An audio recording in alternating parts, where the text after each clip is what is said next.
Bonjour à tout le monde, ça fait longtemps qu'on ne s'était pas parlé. Aujourd'hui, je vais vous parler du film Oppenheimer. Pourquoi j'ai mis quelques temps en fait à faire cette vidéo? Tout simplement, je voulais laisser retomber un peu tout le tumulte autour de Oppenheimer, certains diront Barbenheimer, bref. Aujourd'hui, je vous parle de ce film. Alors, qu'est-ce que j'en ai pensé de ce film Oppenheimer? Film donc de Christopher Nolan. Christopher Nolan, le réalisateur d'Inception, le réalisateur de Dunkerque, le réalisateur de Interstellar. Ce film de 3 heures, qui réunit une pléiade de très bons acteurs, et vous en met plein la gueule, et je le dis comme ça. Parce que l'histoire est terrible, parce que l'histoire est dramatique, parce que l'histoire est féroce, aussi parce que la capacité à filmer de Nolan est excellente, et autant je n'avais pas aimé Dunkerque, parce qu'il y avait beaucoup de bêtises historiques dedans, mais assez dramatiques, autant là je dis bravo à Christopher Nolan par rapport à Oppenheimer. Bon.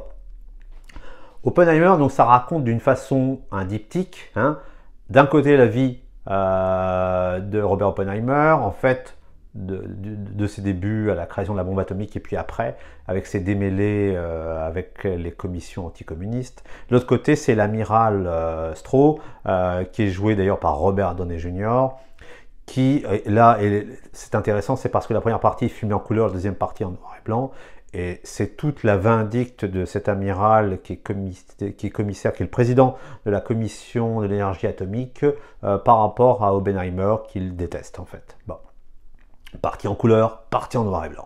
Et puis les deux s'entrecroisent, ce qui peut rendre parfois les choses peut-être complexes à suivre quand on connaît mal l'histoire de l'époque. En dehors de ça, donc les acteurs, écoutez, Cillian Murphy en Oppenheimer, il est dantesque, franchement dantesque. Robert Downey Jr., on n'est pas dans du Marvel, mais Robert Downey Jr. est un grand acteur, il le montre encore. Et puis on trouve Kenneth Branagh, on trouve beaucoup de monde. Enfin, c'est vraiment, au niveau des acteurs, la direction d'acteurs, c'est vraiment magnifique.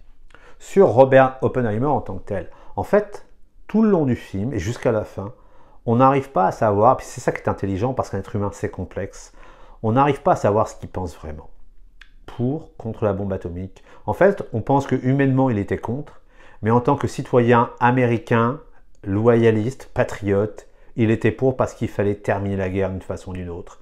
Et puis c'était une façon de la terminer, même si humainement parlant, c'était une horreur. Donc c'est ça, puis on voit bien, Cillian Murphy montre bien en fait toute la profondeur de ce personnage, sa tristesse, sa force en même temps. Il connaît son devoir. Il sait que c'est humainement terrible, mais il le connaît son devoir. Alors après, ça montre Oppenheimer dans toute sa complexité. C'est un homme à femme, c'est un scientifique, un grand scientifique de renom, un fou furieux des sciences. C'est des gens qu'on ne peut pas suivre humainement parlant tellement ils sont forts dans leur tête. Et puis donc, oui, il a des défauts. Les femmes en font part, son amour des femmes font partie. Et puis il est prisonnier de ses anciennes amours au sens large. Il a été peut-être pas communiste quand il était étudiant, mais proche des idées de gauche, et ça le suivra tout le temps, puis ça lui nuira. Ça lui nuira. Donc je trouve que la force de Nolan, c'est montrer toutes les faiblesses et les forces de ce personnage qui est porté par un acteur vraiment hors du commun.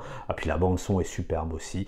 Et puis ça montre un pan de l'histoire qui a été rarement peu montré, qui est donc la naissance de la bombe atomique.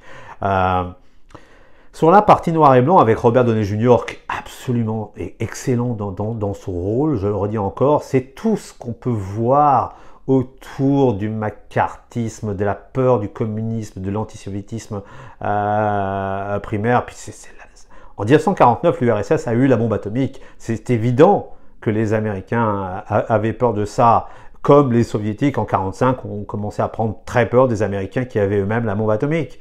Donc, c'est clair que ça a donné au niveau de ces deux nations des comportements viscérales. Après, il y a aussi des inimitiés humaines. Et puis on voit bien dans Oppenheimer cette inimitié entre le chef de la commission de l'énergie atomique qui en fait qui ne comprend pas Robert Oppenheimer, qui ne comprend pas ses relations avec Einstein, qu'on voit dans le film, Albert Einstein.